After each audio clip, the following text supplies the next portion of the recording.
வணக்கம். இன்றைக்கி சேனக்கிழங்கு ட்ரை ரோஸ்ட்டு எப்படி செய்கிறதுன்னு பார்ப்போம்.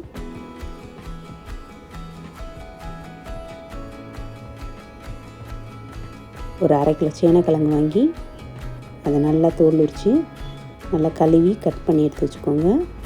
அதை நல்லா சின்ன சின்னதாக அறுத்து ஒரு தாம்பாளம் இல்லை நல்லா ஒரு பெரிய பிளேட்டில் குட்டி குட்டியாக அறுத்து கொஞ்சம் காய வச்சுருங்க.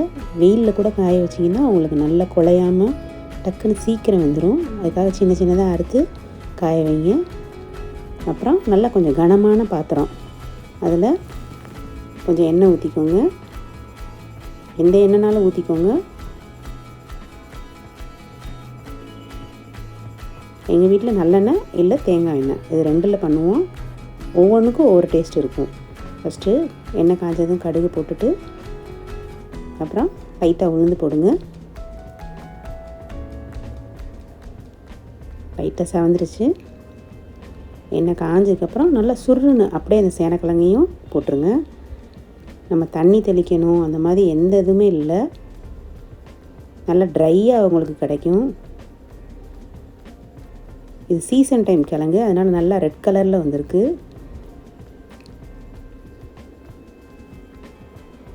சேனக்கிழங்குலேயே ஒரு நேரம் வேறு வேறு வெரைட்டிஸ் எல்லாம் உங்களுக்கு கிடைக்கும். ஒரு நேரம் நமக்கு கிழங்கு குழஞ்சிரும்.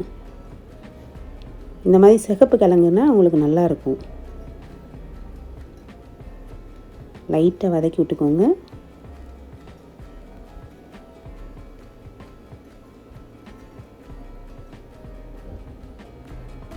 வதக்கினதுக்கப்புறமா ஜஸ்ட்டு வெறும் மிளகாப்பொடினாலும் சரி, நம்ம வீட்டில் வச்சுருக்க குழம்பு மிளகாப்பொடி எதுனாலும் யூஸ் பண்ணிக்கலாம்.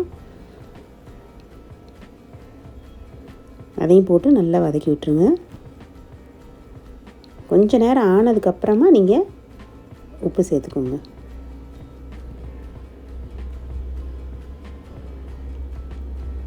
இதுக்கு வேணுன்ற அளவு உப்பு போட்டாச்சு. திரும்பவும் நல்லா அப்படியும் பரட்டி விட்டுருங்க. அவ்வளோதான் இதோட இன்க்ரீடியன்ஸே, வேறு எதுவுமே நமக்கு தேவையில்லை. ஜஸ்ட்டு வெறும் மிளகாப்பொடி உப்பு மட்டும்தான். அப்படியே போட்டு நீங்கள் மெதுவாக பரட்டி விட்டு கொஞ்ச நேரம் அப்படியேவும் ஒரு மூடி போட்டு வச்சுருங்க. ஃப்ளேம் கொஞ்சம் சின்னதாக வச்சுக்கோங்க. ரொம்ப ஹையாகவும் வைக்க வேணாம். லோவாக வச்சிங்கன்னா உங்களுக்கு கொஞ்சம் எண்ணெய் குடிக்கிற மாதிரி இருக்கும்.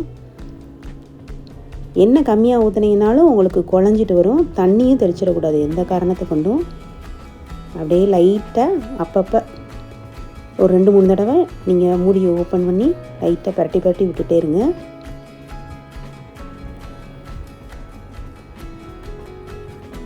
உப்பு உரப்பு வேணுன்னா நீங்கள் நடுவில் எடுத்து சாப்பிட்டு பார்த்தீங்கன்னா உங்களுக்கு தெரியும் காரம் கரெக்டாக இருக்கா, உப்பு கரெக்டாக இருக்கான்னு.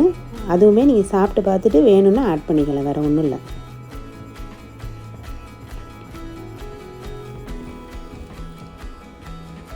கரெக்டாக அப்படியே வெந்து வருது.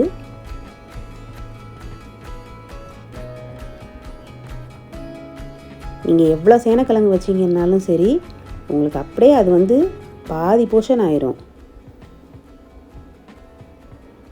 அவ்வளோதான். நமக்கு அப்படியேவும் கொஞ்சம் நேரம் ஆனோன்னே நம்ம ஊற்றின எண்ணெயெல்லாம் கொஞ்சம் கொஞ்சமாக அப்படியே வெளியே வந்துகிட்டே இருக்கும். அதுதான் நம்ம கரெக்டான இதுன்னு தெரிஞ்சுக்கலாம், வெந்துருச்சு அப்படின்றத தெரிஞ்சுக்கலாம்.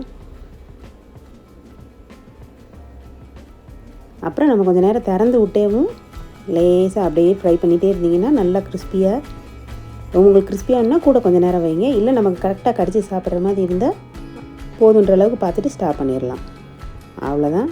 அப்படியே ஒரு பவுலில் மாற்றிட்டு நல்லா சாம்பார் சாதம் இல்லை ரச சாதம் இல்லை தயிர் சாதம், இதுக்கு சூப்பராக இருக்கும் இந்த காம்பினேஷன். பிள்ளைங்களுக்கு ஸ்கூலுக்கு கூட நீங்கள் கொடுத்து விடலாம். லெமன் ரைஸ்க்கு கொடுத்து விடலாம், இல்லை தயிர் சாதத்துக்கு எல்லாத்துக்குமே கொடுத்து விடலாம்.